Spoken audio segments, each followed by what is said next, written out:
چلیں جو میانہ روی پر میں نے بیان اللہ کی توفیق سے عزت کے صدقے کیا تھا اس کے ساتھ اس کو بھی ملا لیجئے، جس میں ایک بزرگ نے اپنے بیٹی کو نصیحتیں کی تھی میانہ روی کے بارے میں، نکاح کا تحفہ حضرت تھانوی رحمۃ اللہ علیہ کو پسند آیا، فرمایا بیشتی زیور میں شامل کر دو، اس کو الگ چھپوا کے تقسیم کرو، یہ بیان ہو چکا ہے۔ یہ اب حدیث پاک معرف الحدیث جلد نمبر 2 صفحہ 152، حضرت عبداللہ رضی اللہ عنہ سے روایت ہے کہ رسول اللہ صلی اللہ علیہ وسلم نے ارشاد فرمایا، اچھی سیرت اور اطمینان اور وقار سے اپنے کام انجام دینے کی عادت اور میانہ روی ایک حصہ ہے نبوت کے 24 حصوں میں سے۔ جناب آپ صلی اللہ علیہ وسلم نے فرمایا کہ اخراجات میں میانہ روی اختیار کرنا نصف معیشت ہے۔ تشریح میں فرمایا کہ حدیث کے پہلے جز کا مطلب یہ ہے کہ اپنے اور اپنے متعلقین کی ضروریات زندگی خرچ کرنے میں نہ تو اسراف کرنا نہ تنگی کرنا، بلکہ میانہ روی اعتدال اختیار کرنا زندگی کا آدھا سرمایہ ہے۔ انسان کی معیشت معاشی زندگی کا دار و مدار 2 چیزوں پر ہے، ایک تو آمدنی، دوسرا خرچ۔ ہماری بہو بیٹیوں کو پتہ ہی نہیں ہے کہ شوہر کی آمدنی کتنی ہے، فرمائش ہے، بدتمیزی، بات چیت نہ کرنا، ہمیں تو یہ چاہیے بس پانی کو بوائل کر، پیسے ہیں نہیں لیکن بوائل کر کے استعمال نہیں کرنا ہے، ہم نے منرل واٹر لینا ہے، بغیر پوچھے دعوت دینا ہے رشتہ داروں کو۔ شوہر کا جیب تو پہلے دیکھو، شوہر سے اجازت کے بغیر دعوت کر سکتے ہو آپ؟ ارے میری ماں بہن بیٹیوں نفلی روزہ نہیں رکھ سکتے بغیر اجازت کے، نفلی نماز نہیں پڑھ سکتے بغیر اجازت کے، گھر سے باہر نہیں جا سکتے، اور پھر بدتمیزیاں۔ ابھی اس موقع نہیں، وہ تفصیل بیان ہو چکی ہے۔ اور ان دونوں کے درمیان توازن خوشحالی کی علامت ہے اور معیشت کے مستحکم ہونے کا ذریعہ بھی ہے۔ لہذا جس طرح آمدنی کے توازن کا بگڑنا خوشحالی کے منافی اور معیشت کے عدم استحقاق کا سبب ہے، اسی طرح اگر اخراجات کا توازن بگڑ جائے نہ صرف خوشحالی ختم ہو جائے گی بلکہ معیشت کا سارا ڈھانچہ دھرم برم ہو جائے گا۔ لہذا مصارف میں سب میں نے شیمپو اور یہ سب اس پر بیان کر چکا ہوں، اتنے صابن اور اتنے شیمپو، اور مفتی انور الحق صاحب بار بار ہنس رہے تھے کہ مجھے ہنسی آ رہی ہے کہ شیخ نے کہا کہ یہ شیمپو اور جوئیں جو مارنے کا شیمپو وہ چھپا کے رکھا ہوا ہے، اس پر مجھے ہنسی آ رہی ہے، تو ابھی بھی ہنس رہے ہیں ماشاءاللہ۔ تو بہرحال میں نے سمجھا بھی دیا کہ ہم کوئی شیمپو کا منع نہیں کرتے، سمجھا یہ رہے کہ اللہ نے جو توفیق دی ہے وہ خرچے بڑھاؤ مت، رزق کم بڑھانا ہمارے اختیار میں نہیں، خرچے کم کرنا ہمارے اختیار میں۔ حضرت شاہ الحق صاحب رحمۃ اللہ علیہ فرماتے تھے کہ وہ زمانہ گیا کہ جتنی چادر ہے اتنے پیر پھیلاؤ، یہ زمانہ گیا۔ فرمایا اب زمانہ یہ کہ جتنی چادر ہے اس سے کم پیر پھیلاؤ، دوسری چادر کا ایک کونا پیر کے نیچے، دوسرا کونا سر کے نیچے۔ حضرت فرمایا مطلب یہ کہ مچھر نہ کاٹ لے۔ فرمایا مطلب یہ کہ آج کل اچانک خرچے آتے ہیں پھر ہاتھ پھیلانا پڑتا ہے، بچت کرو۔ جہاں پتا چلا شوہر کی 20,000 کی بچت بھی ہے، مجھے 12,000 کا جوڑا دلا دیں گے؟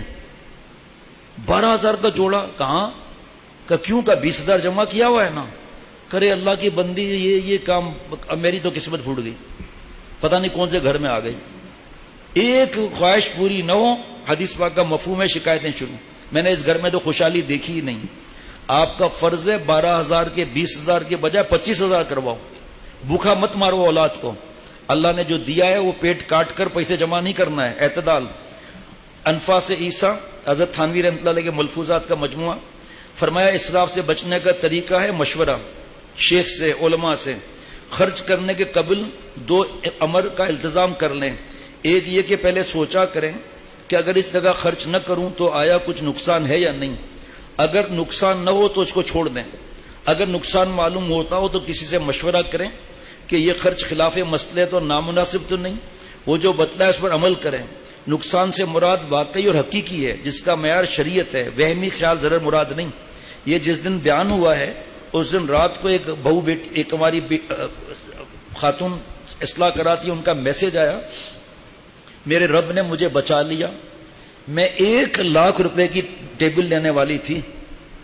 1,00,000 روپے کی ٹیبل کیا ہوگی؟ آپ تو زمین پر کھاتے ہو سنت کے مطابق دسترخوان بچھا کر، اور شرعی عذر ہے تو ٹیبل کرسی پر کھاؤ، منع نہیں۔ والد صاحب بوڑھے ہیں، ٹیبل کرسی پر کھا رہے ہیں، اکڑو مت، آپ بھی ساتھ بیٹھ جاؤ، ہاں اس چپل اتار دیں، اور جس طرح زمین پر بیٹھتے کرسی پر آلتی مالتی مار کر بیٹھ جائیں۔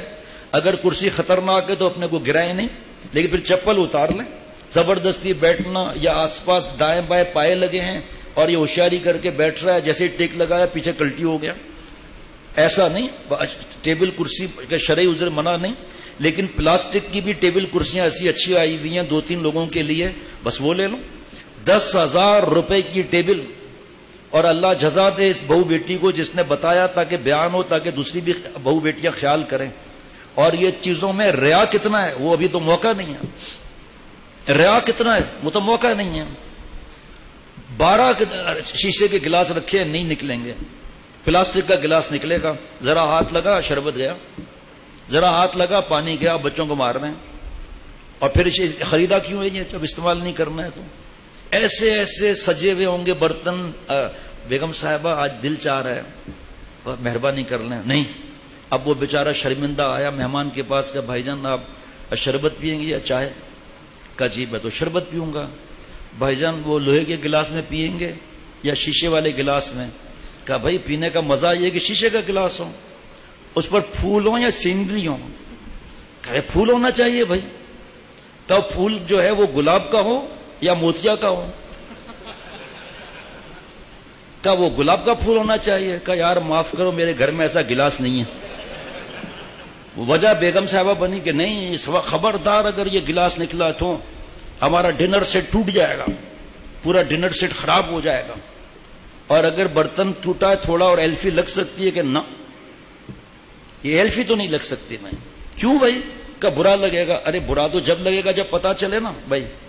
لیکن اس ٹرے کے اندر تو چاول رکھے ہوئے ہیں اور مہمان چاول ہٹا کے تھوڑی دیکھے گا کہ کریک ہے یا نہیں ہے.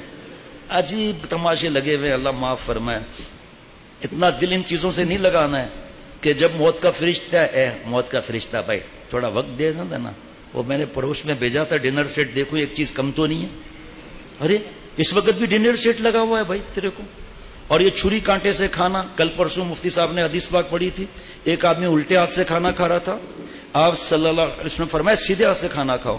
تو کہا میرا سیدھے ہاتھ کام نہیں کرتا. آپ صلی اللہ علیہ وسلم فرمایا مفہوم ہے پھر کام کرے گا بھی نہیں، ساری زندگی اپاہج ہو گیا. کیا ایسا، اللہ معاف فرمائے. یہ کانٹا کہاں سے کانٹا سیکھ لیا بھائی. اور پھر جناب کانٹے سے سینڈوچ لگایا الٹے ہاتھ سے. غور سے سننا، چھری الٹے ہاتھ سے چلے گی سیدھے ہاتھ سے چلے گی؟ سیدھے ہاتھ سے چلے گی. جب سیدھے ہاتھ سے کاٹا تو کھائے گا الٹے ہاتھ سے یا سیدھے ہاتھ سے؟ الٹے ہاتھ سے شیطان کھاتا ہے. اور پھر میں تو اس دن چیلنج میں نہیں کیا ہے، ابھی بھی چیلنج کرتا پڑا ہے. تم ہم کو آم کا گٹلی جو ہے وہ چھری کانٹے سے کھا کر دکھاؤ ذرا. آخر میں اتنا جو ہے نا وہ آم کے اوپر بچا ہوا ہوگا اس کو ڈسٹ بن میں ڈال دو گے. ارے ایسے مزے سے کھائیں کہ گٹلی دوسرے کے گود میں گر جائے. صاحب ہم تو کھاتے ہی ایسے، وہ تو احتیاط کرتے لیکن پلیٹ ایک نیچے ہوتی ہے اس میں گرے، اس کا مزہ الگ ہے. پھر ایسے آم کھانا چاہیے کہ یہ جگہ جو ہے نا داڑھی کا یہ حصہ اور یہ ہونٹوں کا یہ حصہ اس پہ آم بھی لگ جائے. اور پھر جو چھری کانٹے سے کھا رہا ہے اس کے سامنے ایسے بھی کریں واہ واہ واہ واہ. پھر سنت بھی انگلیوں کی چاٹیں، انگلی چاٹ کے آواز نہیں نکالنا ہے بھائی، تاکہ وہ کانٹے سے کھائے گا انگلیاں کیا صف کرے گا وہ ہے. اتنا احتیاط کر. ہم تو چھری کانٹے سے کھاتا ہائی. اور کیوں کھاتا ہائی؟ کہ وہ شوربے میں ہمارا ہاتھ خراب ہو جائیں گا تو پخانہ صاف کرتے ہوئے تمہارا ہاتھ کیا کرتا ہے بھائی؟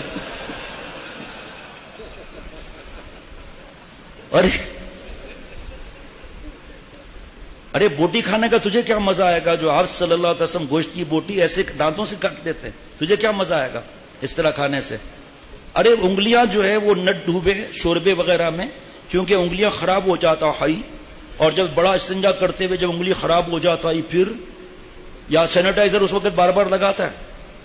کیا اللہ معاف فرمائے، کیا اللہ معاف فرمائے. بار بار سینیٹائزر لگا کے پھر صفائی پھر صفائی پھر صفائی.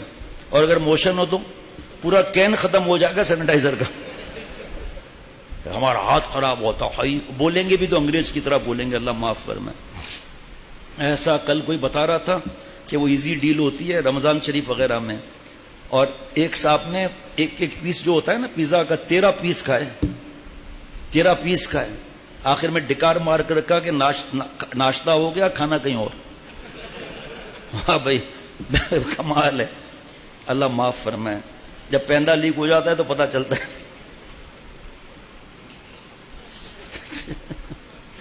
اسراف کے متعلق یہ کہتا ہوں، حضرت تھانوی رحمۃ اللہ علیہ فرماتے جب چیز خریدنا ہو تو سوچ لو کہ ضرورت ہے یا نہیں.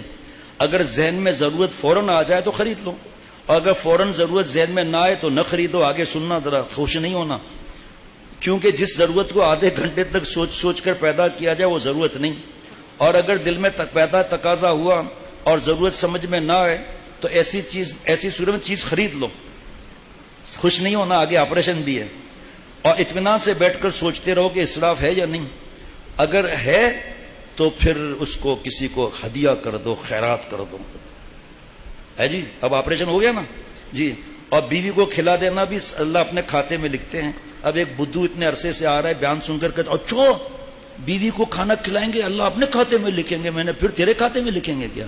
اور لقمہ دینا بھی سنت ہے۔ آج مار دھاڑ کی فکر کریں گے، آپ صلی اللہ علیہ وسلم نے کیا کیا طریقے ہمیں سکھائے ماشاءاللہ، بس لڑائی جھگڑا کرنا آتا ہے بس۔ بہرحال بیوی کا جی خوش کرنے کا بلا ضرورت بھی کوئی چیز خرید لو، یعنی کہ ایک بسکٹ ہے ابھی دوسرے بسکٹ کی ضرورت نہیں تو 2 بسکٹ لے لیو، اسراف نہیں ہے بیوی کا دل خوش کرنا۔ یہ نہیں کہ وہ کہ سرتاج کلفی لے آؤ، اب گرمی میں جا رہا ہے کلفی لینے کے لیے 2، آخر میں جب آیا تو بیوی کو ڈنڈیاں ہاتھ میں دے دی، وہ ساری کلفی تو پگھل گئی۔ بھائی تو سوچو تو صحیح جناب، اور یہ کہہ کہ شیخ نے بتایا کہ ڈبل چیز لے لو، اب بیوی سر کا درد کی ٹیبلٹ منگا رہی ہے، اٹھا کے 6 ٹیبلٹ دے دی، آپ سے محبت ہے، یہ ایک ساتھ کھا جاؤ ساری زندگی تمہارا سر کے درد غائب ہو جائے گا۔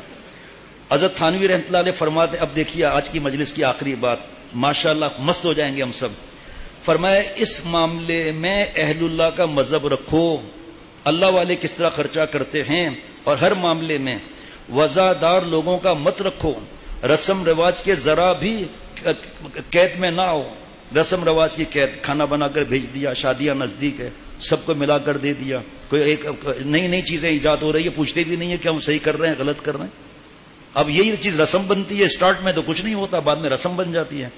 بلا ضرورت ہرگز قرض مت لو، گو رسم و رواج کے خلاف کرنا پڑے، مقروض ہونے سے بڑی پریشانی ہوتی ہے جس کا انجام بہت برا ہے۔ ہر مسلمان کو وہی مذہب رکھنا چاہیے جو اہل اللہ کا ہے۔ نمبر 3، سب سے پہلے انتخاب گھر کا کرو، جتنی چیزیں کام میں آتی ہے رہنے دو، اور جتنی چیزیں کام میں نہ آئے خارج کر دو، یا بیچ دو یا مسکینوں کو دے دو۔ نفلی صدقہ دینے کی ہمت نہ ہو تو زکوٰۃ میں پوچھ کر دو کیا چیز دے سکتے ہیں۔ جب بالا کوٹ کا آیا تھا زلزلہ، اس وقت جو چیزیں دینی تھی ان کے لیے اعلان ہوئے تھے، تو یقین کرنا 12 سال پرانی رضائی پھٹی ہوئی، جوڑے پھٹے ہوئے وہ دیے گئے تھے۔ گھر کا کہہ رہے گھر کا کچرا ہم صاف کر رہے ہیں، نعوذ باللہ یہ قبول ہوگا، اللہ معاف فرمائے۔ مولوی فرحان میاں گئے کسی کام سے مارکیٹ میں، رات کو آگے بتایا کہ ابا ایک ڈسٹ بن اور ٹیشو باکس مجھے بہت پسند آیا، تو میں نے کہا پھر کہاں ہے دکھاؤ مجھے، کہا نہیں ابا وہ بہت قیمتی تھا۔ کتنے کا ہوگا؟ میں نے کہا 500 کا ہوگا۔ کہا نہیں وہ 1000 کا ہوگا۔ کہا نہیں۔ میں نے کہا پھر کہا ابا 17000 کا ڈسٹ بن، جہاں ناک صاف کرتے رہو ہے جی، ٹیشو پیپر ڈالتے رہو، بلغم ڈالتے رہو، 17000 کا۔ اور ٹیشو باکس، ایک شیدہ جو تھا وہ دبئی گیا، اب شیدے تو اچھا جناب، وہ شیدہ جب گیا وہاں بیچارہ گاؤں کا تھا، جب واپس آیا تو عبد الرشید کو گرایا، اور ٹیشو باکس دینا ذرا، ٹیشو باکس ہے پکڑنا ذرا اس کو یہاں۔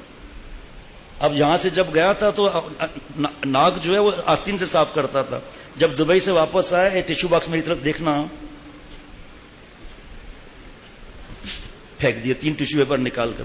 ایک ٹیشو پیپر دیکھنا قیمت 1 روپے کا ہے جناب، ڈسٹ بن 17000 کا، بچے کی وومٹ وغیرہ ڈالتے رہو، اور ٹیشو باکس جو ہے 17000 دونوں کا ملا کر۔ میں نے کہا بیٹا کعبہ میں تو ابھی تک سمجھ نہیں آ رہا میرا۔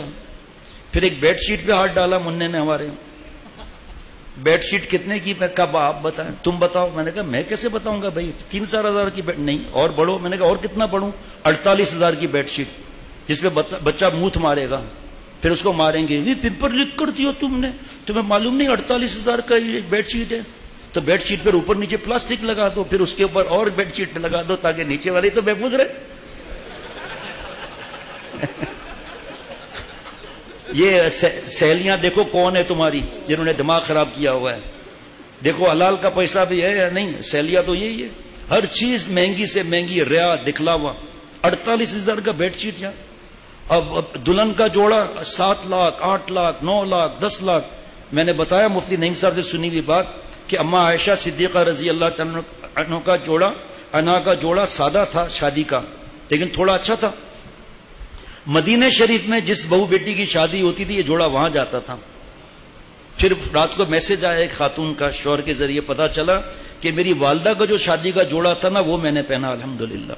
آج اب پانی کی طرح پیسے باہر ہیں، اور آپ صلی اللہ علیہ وسلم فرماتے ہیں مالداری کو غنیمت سمجھ لو مفلس ہونے سے پہلے۔ پیسہ ہے نہیں گھر کے اندر، یہ بھی لاؤ، یہ بھی لاؤ، یہ بھی لاؤ، یہ بھی لاؤ، قرض کر کے شادیاں کرا رہے ہیں، بڑا تیر مار لیا، برکت کہاں سے ہوگی دوسری چیزوں میں؟ پھر ضرورت ہے یہ سب چیزیں؟ ضرورت شادی کا جوڑا 7-7 8-8 لاکھ کا، نعوذ باللہ، اللہ معاف فرمائے۔ گھر کا معائنہ کیا کرو، گھر میں بہت سی چیزیں ایسی دیکھو گے جو سڑ رہی ہوں گی، کسی کو دیمک لگ رہی ہوگی، بس ایسی چیزوں کو اپنے ملک سے الگ کر دو تاکہ گھر میں رونق رہے۔ 5 روزمرہ معاشرت میں یہ مقرر کر لو کہ جو کام کروں گا سوچ کر کروں گا، جو کام کروں گی سوچ کر کروں گی، مشورے سے کروں گی، کسی کے کہنے سے کام مت کرو، بس اپنی رائے پر عمل کرو، پوچھ کر مشورہ کر کے۔ آخر میں یہ شعر، سن لاکھ کوئی تجھے سنائے، سن لاکھ کوئی تجھے سنائے، کیجو وہی جو سمجھ میں آئے۔